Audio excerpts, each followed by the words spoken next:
আজ দুপুর ১টার সময় আমাদের প্রধান উপদেষ্টা কার্যালয় যমুনাতে আমাদের উপদেষ্টা পরিষদের একটা অনানুষ্ঠানিক বৈঠক ছিল এবং এই বৈঠকে আমি আমার একটা ব্যক্তিগত বিষয়ে আলোচনা করেছি এবং আলোচনা সাপেক্ষে আমি প্রধান উপদেষ্টা বরাবর আমার পদত্যাগপত্র জমা দিয়েছি।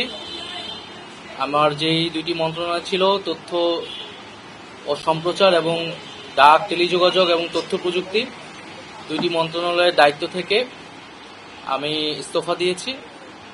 এছাড়াও এই জুলাই ফাউন্ডেশন, জুলাই শহীদ স্মৃতি ফাউন্ডেশন সহ সরকারের যেই সকল কমিটিতে আমি ছিলাম, এই সকল কমিটি থেকে আমি সাথে সাথে একই সাথে ইস্তফা আমার হচ্ছে।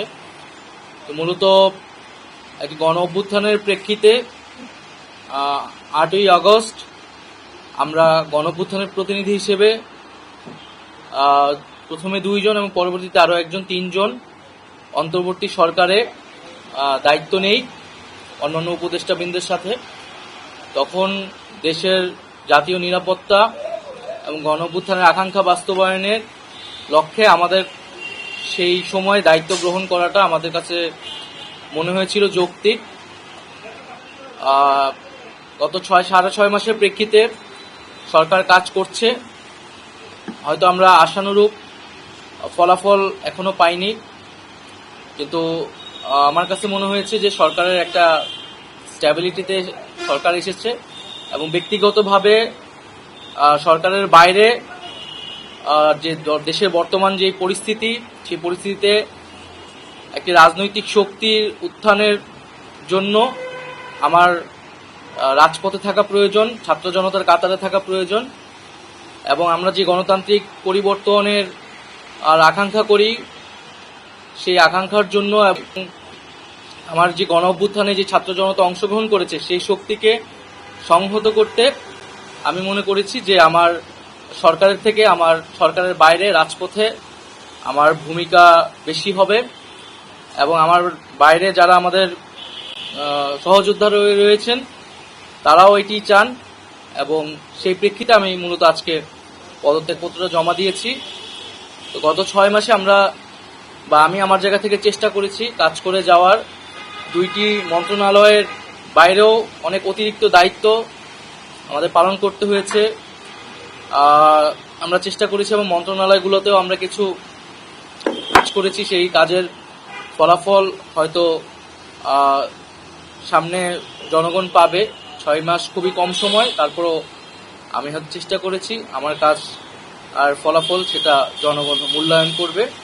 তো আজকে থেকে মূলত আমি সরকারের আর কোনো দায়িত্বে নেই। আমি আমার জায়গা থেকে মনে করেছি আমার বাইরের প্রয়োজন, বাট এখনো আমাদের গণ অভ্যুত্থানের আকাঙ্ক্ষা তো বাস্তবায়িত হয়নি। বিচার এবং সংস্কারের যে প্রতিশ্রুতি নিয়ে এই সরকার গঠিত হয়েছিল, ছাত্ররা এসেছিল, সেই প্রতিশ্রুতি পূরণে অন্য যে 2 জন রয়েছে তারা মনে করছে তাদের সরকারে এখনো দায়িত্ব রয়েছে, তারা এখনো সরকারে থেকেই জনগণকে সার্ভ করবে। তারা যদি রাজনীতি করার প্রয়োজন বোধ করে তারা তখন হয়তো সরকার ছেড়ে দেবে।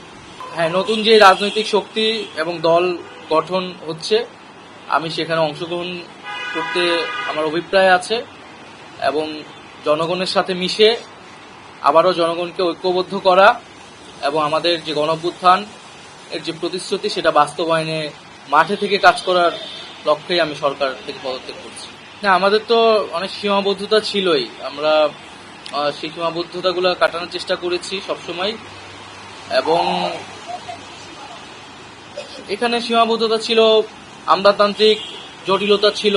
আমরা এসে এই ব্যুরোক্রেসিকে যেভাবে পেয়েছি, এখানে পুলিশ যে তার আত্মবিশ্বাসের ঘাটতি হয়েছে আন্দোলনের পরে এবং একই সাথে এখানে এই জুলাই গণহত্যাকারীদের, জুলাইয়ের যারা গণহত্যাকারী তাদেরকে গ্রেফতারের বিষয়টা, বিচারের বিষয়টা, সেই বিষয়ে আমাদের কিছু সীমাবদ্ধতা থাকা সত্ত্বেও আমরা কাজ করেছি। আমি জনপ্রশাসন কমিটির একটা দায়িত্বে 2 সপ্তাহের মতো ছিলাম।